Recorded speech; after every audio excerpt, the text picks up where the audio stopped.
সকাল থেকে শুরু করছি। নাস্তা আমি বাসায় বানাই নাই, নাস্তা কিনে আনা। মামার চুলার কাছে এই গরমে ভালো লাগলো না, তারপরেও চুলার কাছে যাইতে হয়েছে।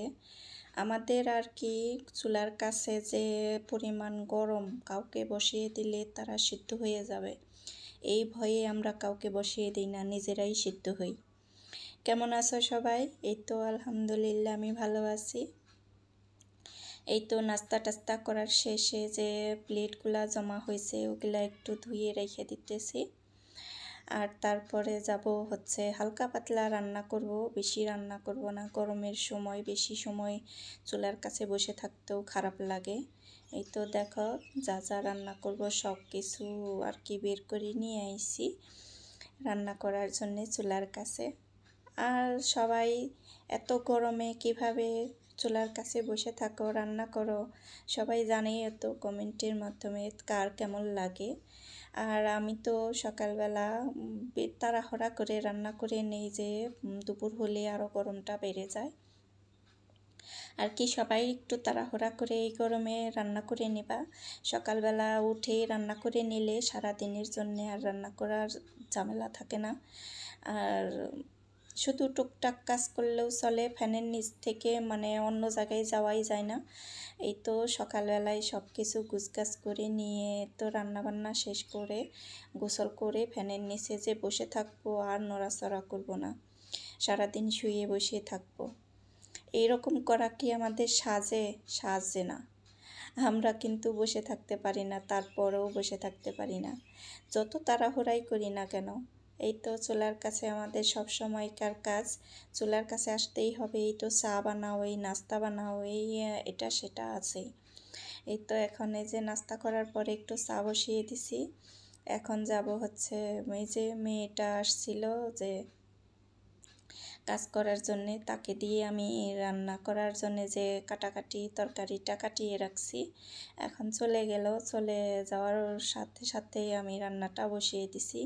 এইখানে আমি ডিপে রাখা ফ্রিজে রাখা আমগুলা বের করে নিছি, ঠান্ডা জুস বানিয়ে খাবো। জুসটা অনেক মজা, খেয়ে দেখো। এই তো গেল বছরের এই আমরুপালি আরও অনেকগুলা রয়ে গেছে, বানিয়ে বানিয়ে আর কি জুস বানিয়ে বানিয়ে খাওয়ার মতো। এখন আর অন্যভাবে কোনোভাবে খাওয়া যাবে না। এই তো টুকটাক কাজগুলা যেগুলো আমি এই তো আস্তে আস্তে সারে নিতেছি। আর ওই যে বললাম না, কাজের মেয়েটাকে দিছি কাটাকাটি করার জন্যে, আর তার জন্যে আর কি কাটাকাটির চিন্তা নাই, এই জন্যে আর বাড়তি কোনো ঝামেলা নাই। সব কিছু রেডি করে দিছে, পেঁয়াজ মরিচ কাটে তরকারি কাটে একদম রেডি করে রেখে গেছে, ধুয়ে টুয়ে রেখে গেছে। আমি শুধু আর কি চুলার উপরে বসাবো আর নামাবো, বেশি সময় লাগবে না। ঘন্টাখানিক কাজ যদি ঘন্টাখানিক সময় নিয়ে রান্না করার জন্য বসা যায়, সময়ই লাগে না তেমন একটা। দুইটা আর কি এই গরমের মধ্যে দুইটা তরকারি রান্না করা ভালো। ভাত আর বেশি করে রান্না করতে গেলে তো বেশি সময় লাগে, আর ঝটপট যেটা তাড়াতাড়ি হয় ওই সবজিটাই রান্না করা ভালো। এত গরমে আমাদেরও তো একটু আরামের দরকার আছে, তাই না? সবাই আরাম করে, ফ্যানের নিচে থেকে কেউ অন্য জায়গায় যেয়ে বসে না, আমাদের বসতে হয় চুলার কাছে। চুলার কাছে যে তাপ, চুলার যে আগুনের যে তাপ আর এমনি গরমের যে তাপ, দুইটা মিলিয়ে আমাদের ওই চুলার কাছে বসে থাকতে হয়। আর এখন বোঝো যে কতটা আমাদের কষ্ট করে এদের জন্যে রান্না করতে হয়, পরিবারের জন্যে রান্না করতে হয়। এটা কিন্তু ওরা বোঝে না। ওরা শুধু বুঝে যে তাড়াহুড়া করে রান্না করে আসো, এটা দাও নাই সেটা দাও নাই, মজা হয় নাই, এরকম হয় নাই ওরকম হয় নাই, নানান অভিযোগ আছেই। এটা সেটা আর কি নানান রকমের অভিযোগ থাকে তাদের। তারপরেও মুখ বুঝে আমরা এই গরমটা উপেক্ষা করে আমরা সব কিছু করি আর কি। তাদের কথা শুনেও আমরা না শোনার ভান করে থাকি, কি আর করা। এই তো আমাদের তো আর যাওয়ার জায়গা নেই এ ছাড়া। আমরা রাগ করলে কি আর না রাগ করলে কি, রাগ করে না খেয়ে থাকলেও কারো আসে যায় না, আর খাইলেও কারোর আসে যায় না। আমরা যদি এইভাবে চুপ করে থাকি একটা কথা শুনে, তাহলে এরাই যাবে কোথায়? তারপরও অনেক কথা, অনেক কিছু মাথায় নিয়ে সব কিছু আর ওই তো ওই যে বলে না যে ছোট বাচ্চারা যেরকম বুঝেও না বোঝার ভান করে থাকে, আর না তা বলতেছি না যে না বুঝেও না বোঝার ভান করে থাকে। আমরা আর কি বুঝি, তো আমরা আর কি বুঝে না বোঝার ভান করে থাকি। ছোট বাচ্চারা তো বুঝেই না, তারা আবার না বোঝার ভান করবে কি? তারা তো ওই এক ধরনেরই।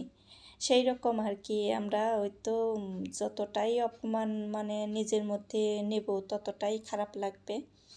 আর কথা এরা তো বলবেই, বাসার মানুষরা তো এটা সেটা বলবেই যে এরকম হয়েছে ওইরকম হয়েছে, করো না কেন কাজ।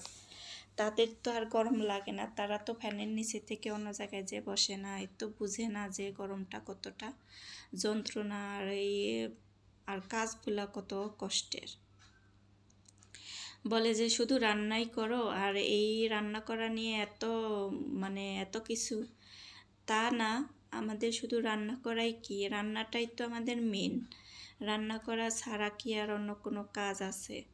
এই তো এগুলা কাজ করা যায় ফ্যানের নিচে থেকে। এই তো ঘর মোছা আর মোছামাছি সব কিছু ফ্যানের নিচে থেকেই বাতাসে বাতাসে কাজ করা যায়।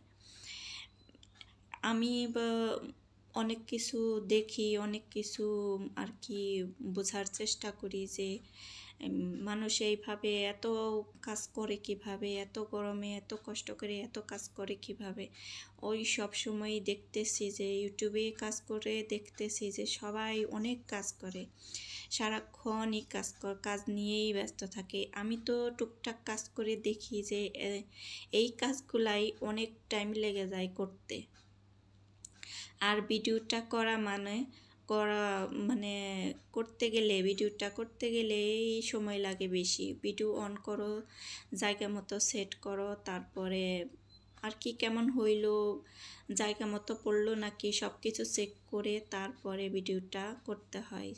আর যদি ভালো না হয় ওইগুলা কাটে দিতে হয়, যে এগুলা সুন্দর হয়নি, ভালো হয়নি, দেখা যাইতেছে না, পরিষ্কার হইতেছে না। এই তো আমি একটু গরমে সব কাজ সাইরে নিয়ে এই তো একটু শরবত বানিয়ে নিছি নিজের জন্যে, একটু একটু করে ফ্যানের নিচে বসে শরবতটা খাইতেছি। খাওয়ার শেষে যাব হচ্ছে যে কাজ, আবার আমার দিকে তাকিয়ে রয়েছে, রান্না বান্না করতে হবে। এখন চলে যাব চুলার কাছে। এই তো শুরু হয়ে গেল রান্না আর কি আধা ঘন্টা সময়ে হয়ে যায়। দু চুলায় তো রান্না করব, আর অল্প স্বল্প রান্না। এই তো চাল কুমড়া দিয়ে মাছ দিয়ে রান্না করব, আর ঢেঁড়স ভাজি করে নিয়েছি। অত সুন্দর অল্প স্বল্প রান্না, যাতে তাড়াতাড়ি আমার চুলার কাছ থেকে বেরিয়ে যেতে পারি, সেই ধরনের রান্নাটাই। এই তো বসিয়ে দিয়ে নিয়ে আমি কয়েকবারই ফ্যানের নিচে যেয়ে বসে থাকি। এইখানে চুলার কাছে কে বসে থাকবে? আর এই তো ঝোল মাছের তরকারি রান্না করতে ঝোল টোল দিয়ে তখন তো আর নাড়াচাড়া দিতে হয় না তেমন একটা। ভাজি করতে গেলে একটু নাড়াচাড়া দিতে হয়। এই তো সুন্দর করে আমি ঝোলটা দিয়ে আর এই ভাজিটা বসে বসে ভাজি করছি, তখন একটু গরমটা বেশি লাগছে, ভালো লাগে নাই, মনে হয়েছে যে কখন হবে। তারপরে গোসল করছি, গোসল করার পরে অনেক সময় রেস্ট করছি। এই তো এই যে টমেটোগুলা ব্লেন্ড করে রাখছিলাম, এই ব্লেন্ড করা 2 দিন কারেন্টই থাকে না, কিভাবে বরফ হবে? বরফ হয় নাই 2 দিন, আমি শুধু চেক করছি যে এগুলা শক্ত হয় কিনা। তারপরে যে আজকে বের করে নিয়েছি, শক্ত হয়েছে, এগুলা উঠিয়ে রাখতেছি। যদি পিস পিস করে না রাখি তাহলে আর কি প্রয়োজন মতো পিসগুলা বের করা যাবে না আমানি রেখে দিলে। তার জন্য যে পলিথিনে করে আমি রেখে দিলাম, যখন যেটুকু প্রয়োজন হবে ওইটুকু বের করে নেব। এই তো সুন্দরভাবে রেখে দিলাম। এখন ভাজিটাও হয়ে গেছে, ভাজিটা অনেক মজা হয়েছিল। আমার ঢেঁড়স ভাজি সবসময়ই ভালো লাগে, কার কেমন লাগে? আমি তো ঢেঁড়স ভাজি করলে বেশি করে ঢেঁড়স ভাজি নিয়ে খাই। এই তো দেখো আমি আম বের করছিলাম সকালে, ওইটার জুস বানিয়ে আমরা সবাই একটু একটু করে খাইছি। জুসটা বানাইতেছি। এই যে দেখো আমের চুষা ছিলছি, যে বরফ হয়েছিল যে ছিলার, এই আমের চুষার সাথে আম অর্ধেক করে উঠে আসছে। তাও উঠে আসবে কেন, ওইটুকু আমি এই যে কাইচে কাইচে রেখে দিছি। কেউ কিন্তু হাইসো না, এই যে আমি অনেকটা কিপটামি করে এই তো আমি এখানে একটা জুসির প্যাকেট, একটু সেন্ট মানে একটু সেন্ট আসার জন্যে একটু জুসির প্যাকেট দিয়ে দিলাম, একটু গুঁড়া দুধ দিয়ে দিছি। এখানে কিন্তু চিনি লাগে নাই। আম যতটা মিষ্টি না, অনেকটা মিষ্টি, মানে যথেষ্ট পরিমাণ মিষ্টি আমগুলা, এত মজা। আমার আম্রপালি ছাড়া আমি আম খাইতেই পারি না। আমিও ফজলি আমও খাই, পছন্দ করি ফজলি আমও, ওইটা আর কি মিষ্টি হলে খাই। আর এই আমটা যে আমি অনেক সময় আর কি, যখন এই আমটা বের হবে তখন মানে প্রতিদিনই আমার 4-5টা করে প্রতিদিনই আমি খাই, একটু পর পরে আম খাই। এই তো আমার জুস বানানো হয়ে গেছে। জুসটাও অনেকটা মজা হয়েছে, অনেকটা সুন্দর হয়েছে, খুব ভালো লাগলো জুস, আমের জুস। এই ঠান্ডা ঠান্ডা জুসটা খাইতে অনেকটা ভালো লাগছে। এখন এই তো চলে আসলাম বিকেলবেলা, এখন এই যে সন্ধ্যার সময় আসছি যে একটু চা বানাবো। চা বানানোর জন্যে আসলেও অনেকটা কাজ আমার জন্যে মনে হয় যে না তাকিয়েই থাকে, কাজগুলা করে নিতেছি। তারপরে চা করে নিয়ে নাস্তা আস্তে আস্তে রান্নাঘরটাও একটু সুন্দর করে গুছিয়ে নিলাম। দেখতে থাকো এই পর্যন্ত কে কে আমার সাথে আছো। আর একটা কথা বলি যে আমার ভিডিওটা দেখো, আর নতুন যারা আসো তারাই কিন্তু আমার ভিডিও থেকে চলে যাও, সাবস্ক্রাইব করে আমার ভিডিও থেকে তোমরা চলে যাইতেছো। আমার ভিডিওটা দেখো, দেখতে ভালো না লাগে সাবস্ক্রাইব করো না, আগে বুঝো যাতে আমার সাথে তোমাদের বন্ধুত্ব রাখার মতো কিছু আছে কিনা আমার ভিডিওতে। সবারই একরকম ভিডিও আমি দেখি, খুব একটা কেউ খুব ভালো ভিডিও বানাতে পারে না। আমি যতটা বুঝি আমার মতন করেই সবাই ভিডিও করে। আমিও যেরকম, আমি প্রায় সবার ভিডিও দেখি, যাদের আমি পরিবারের সদস্য বানিয়ে রাখছি সবার ভিডিও আমার দেখা, মানে আমি সবার ভিডিও কন্টিনিউ করি। এই তো আমি একটা ফলো করে আমি সাবস্ক্রাইব করে আমি কোনোটা সাবস্ক্রাইব কেটে নেই, এটা নেওয়া ঠিক না। এরকম করতেছে দেখি এখন অনেকেই শুধু মানে বোঝায় যে আমি তোমাকে ফলো দিছি, তুমি আমাকে ফলো দাও। ফলো দেই ওই আশায় যে আমাকে দিছে যেহেতু আমিও দেব। আমরা তো নতুন, আমাদেরও তো সাপোর্টের দরকার আছে, তোমাদেরও সাপোর্টের দরকার আছে। যারা আমার সাথে পরিবারের সদস্য হও, আমার পরিবারের সদস্য হও, তাদেরও কিন্তু সাপোর্টের দরকার আছে। আজকে এই পর্যন্তই, ভালো থাকো সবাই, সুস্থ থাকো। এই তো বিকেলবেলা চা খেয়ে নিয়ে একটু মেহেন্দি হাতে দিছি। আজকের মেহেন্দিটা আমার কেমন হয়েছে